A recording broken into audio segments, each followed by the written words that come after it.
Kinshasa, disons, avant d'entrer à Goma, c'était une poudrière. Vous avez différentes forces dans cette ville. Les forces internationales, les Sud-Africains étaient ici, les Tanzaniens étaient là, les Malawites étaient là. Vous aviez plus de 3000 mercenaires européens. On n'en parle pas souvent assez. Ah, je suis à vous. D'accord. Vous allez bien? Je vais très bien. Et il fait beau à Goma? Ah oui, je pense. Dieu nous a dotés de tout, de la nature et du lac, de tout ce que tu peux avoir de bien. D'accord. Tout va bien. Je vais directement passer à poser des questions qui peuvent vous choquer, mais laissez-moi être journaliste. Je te connais indépendant. Pose tes questions librement. Discutons, c'est du Congo qu'on parle. D'accord. Monsieur le coordonnateur, la situation des droits de l'homme ici dans l'AFC, on vous accuse d'avoir tué près de 3000 personnes lors de votre arrivée. Quelle est votre réponse? Bon, je voudrais d'abord vous dire merci et bienvenue à Goma. Et avant de parler des questions des droits de l'homme, l'autre question, permets-moi de rendre hommage aux vaillants lions de Saramboué, l'armée révolutionnaire congolaise, ceux qui sont sur le terrain et qui d'autres sont tombés. Hommage à son chef d'état-major, son commandant, le général Sultani Makenga.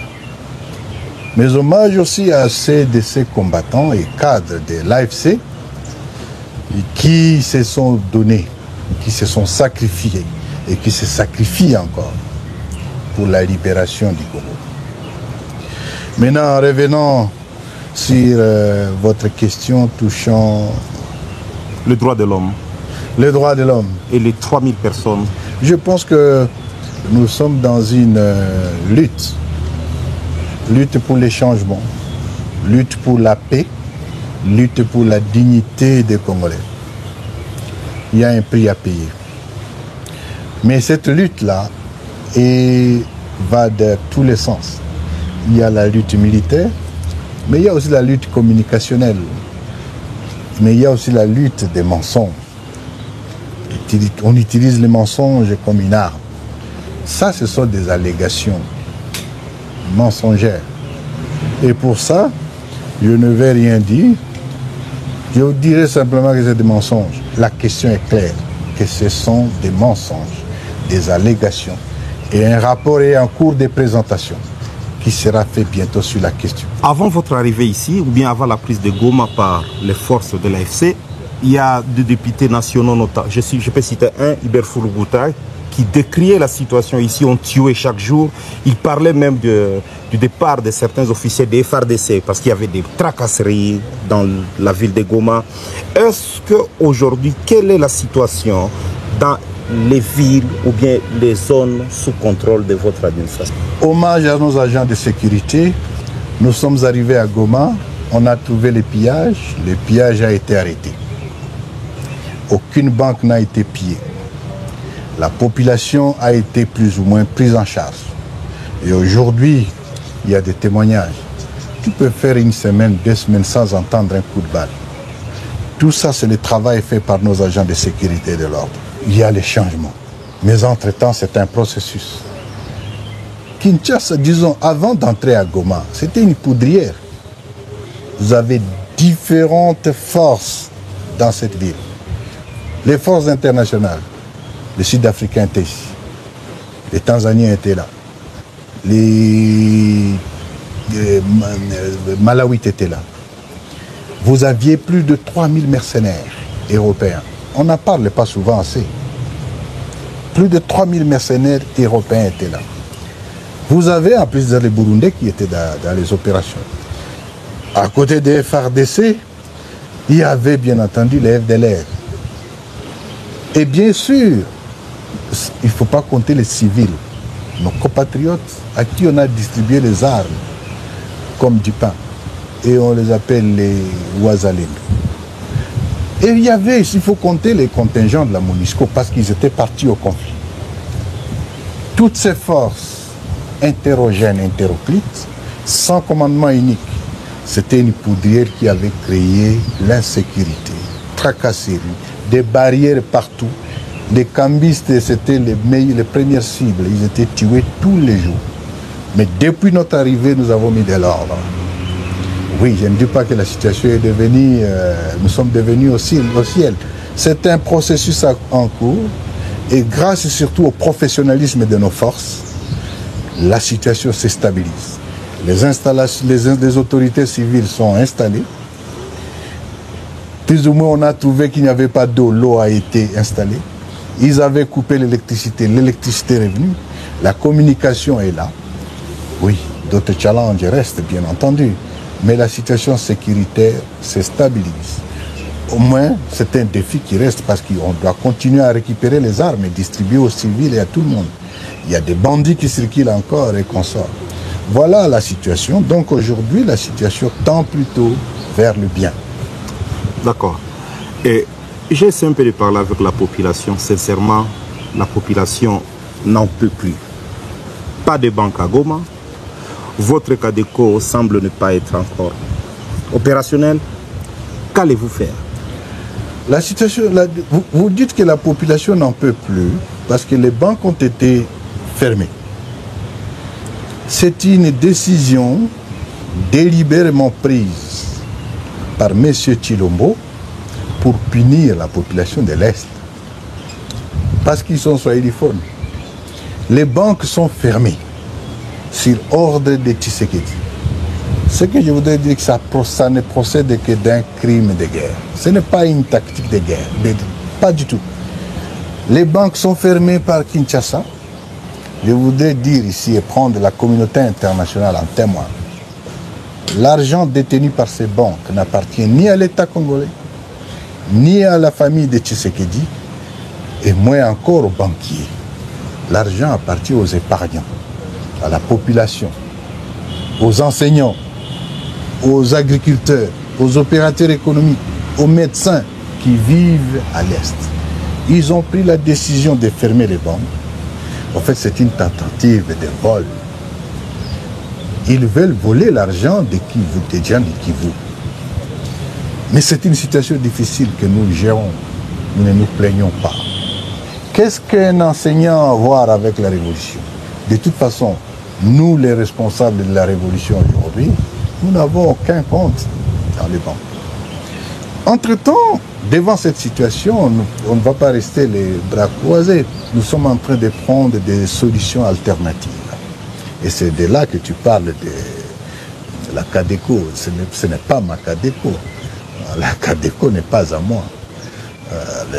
C'est parmi les solutions palliatives que nous avons entreprises et que nous sommes en train d'opérationnaliser la CADECO dans ce sens. Il n'y a pas que la CADECO. Nous avons institué une autorité de régulation du secteur économique, financier et des assurances. Cet organe va jouer le rôle de la Banque centrale et c'est cet organe qui va nécessairement donner et qui va notamment donner des licences pour la création de nouvelles banques. Mais d'autres alternatives sont aussi là. Entre autres, l'utilisation aujourd'hui de la monnaie virtuelle, la monnaie électronique. Ça se fait dans d'autres pays. Aujourd'hui au Kenya, quand vous allez en Tanzanie, au Rwanda ou en Ouganda, même pour payer les taxis, on paye par les mobile money. Ce sont des solutions comme ça qui sont en cours. La CADECO on entame la réforme quant à la CADECO, elle va devenir une banque à part entière. Donc vous semblez me dire que votre administration est bien, le mouvement est bien administré. Mais nous organisons, okay. Nous représentons l'État et nous gérons. Des situations difficiles auxquelles nous faisons face, nous n'allons pas à Washington, nous n'allons pas, je ne sais pas, à Paris pour pleurnicher comme fait l'autre. Nous trouvons des solutions à nos problèmes. Et c'est ça la réalité. Il y a un scandale qui vient de se passer d'ailleurs à Kinshasa avec le propos de Nicolas Kazadi. Est-ce que les propos de Nicolas Kazadi vous choquent ou vous réconfortent? Non, je vous avais dit la fois passée que tout Congolais qui aspire au changement est membre de l'AFC. Et Nicolas est le premier. Nicolas Kazadi. Il est membre de l'AFC, plus ou moins, même s'il ne peut pas encore le faire physiquement, mais il le fait déjà en termes d'idéologie. L'AFC prône le changement. Et Nicolas a vécu ça, c'est un témoin. Ce qu'il a dit est scandaleux. Mais c'est d'autant plus important que la population nous donne maintenant raison. Le régime Tshisekedi, c'est une bande tribale de voleurs, d'escrocs, de détourneurs. En réalité, c'est que Nicolas, c'était celui qui avait la caisse de ces détourneurs. Et le chef de bande est connu. Le chef de bande de cette rapine, c'est lui-même, M. Tshilombo. Ce qu'il a dit, je lui dis coup de chapeau parce qu'il a dit la vérité. Ce qu'il a dit, de toute façon, vous n'avez pas encore su. Vous savez ce qui se passe aujourd'hui au niveau du trésor. Tout ce qui rentre au trésor, ça sort le soir. Et c'est pour aller à la famille présidentielle ou du moins à la présidence. Tu sais ce qui se passe? Même pour payer les agents maintenant, on fait recours aux entreprises. On a vidé toute la trésorerie. Les entreprises d'État ou bien des établissements d'État comme Fomine et consorts, c'est tout ce qui vient et qui est parti. Il n'y a plus aucune règle. Et c'est d'autant plus grave que toutes les institutions sont infantilisées. Le Parlement ne peut faire aucun contrôle. Et tout ministre qui ose même dire que non, telle entreprise, on va faire un contrôle, c'est lui-même le voleur en chef, le président, M. Tshilombo, qui interpelle les assemblées nationales, les membres, les députés nationaux et les sénateurs de ne pas interpeller les ministres, qui demande aux ministres d'arrêter de suspendre ou de prendre des actions disciplinaires quelconques contre les mauvais gestionnaires d'entreprise. C'est grave. On n'a jamais vécu ça et le pays est dos au mur. On a infantilisé les institutions, on a mis la terreur pour que personne n'ose soulever un mot. Et tout ça, c'est grave, c'est tout simplement inacceptable. Et c'est la raison pour laquelle je vous dis que tout Congolais est membre de l'AFC, parce que tout Congolais aujourd'hui aspire au changement, à ce qu'on balaie cette racaille. Le changement est voulu et attendu de tous. Vous critiquez la gestion de Tshisekedi. En même temps, le M23, vous êtes notamment dans les mines, notamment dans les mines de Roubaïa. Par où l'AFC écoule les minerais qu'elle exploite? Non, corrige, rectifie d'abord. Comment je vais rectifier? Non, vous êtes dans les mines. L'Alliance Fleuve Congo ou les M23, nous ne sommes pas dans les mines. Mais vous contrôlez Roubaïa. Nous sommes en train d'administrer l'espace libéré. Quand on administre, on n'est pas dans les mines. Je ne suis pas minier. Je ne suis pas un homme d'affaires. Non. Quand vous parlez de Roubaïa, ce qu'il faut dire... Et comment sortent les minéraux de Roubaïa? J'arrive. Okay. Permets-moi de te répondre, M. Wembi. Nous sommes arrivés à Roubaïa il y a juste 11 mois. Et dès que nous sommes arrivés, avant même qu'on arrive à Roubaïa, nous avons pris une décision. Et cette décision, il y a une année, c'est la décision portant interdiction formelle à tout membre ou tout cadre de l'AFCM 23, militaire comme civil, comme politique, de s'immiscer soit dans l'exploitation et encore moins dans la commercialisation des substances minérales. L'activité minière dans les territoires qui sont les nôtres, pour des contraintes que nous subissons, c'est une activité en berne. Et c'est l'activité pour laquelle nous devons mobiliser les opérateurs économiques. Quant à ce, pourquoi c'est en berne? La question bancaire est importante. Nous continuons, l'insécurité dans certaines zones d'exploitation est encore là, et qu'on sort. Mais la question, posons-nous quand même la question. Avant que l'AFC M23 n'arrive à Roubaïa, avant ces minéraux qui exploitaient? Mais c'est la famille Tshisekedi qui exploitait ça. C'est la famille Tshisekedi qui a ravi cette mine à M. Mwanga Tchouchou. Où est-ce qu'ils exportaient? Ils exportaient toujours par le Rwanda. Ils exportaient toujours par l'Ouganda. Ils exportaient toujours par le Burundi. Aucune substance minérale ne part d'ici vers Kinshasa parce qu'il n'y a pas de route. Pourquoi vous ne posez jamais cette question et dites, mais comment vous le faisiez? Non, je vous confirme encore, l'Alliance Fleuve Congo M23 n'est pas dans les mines, n'est pas dans les business. Nous voulons le changement du pays pour la dignité du Congolais.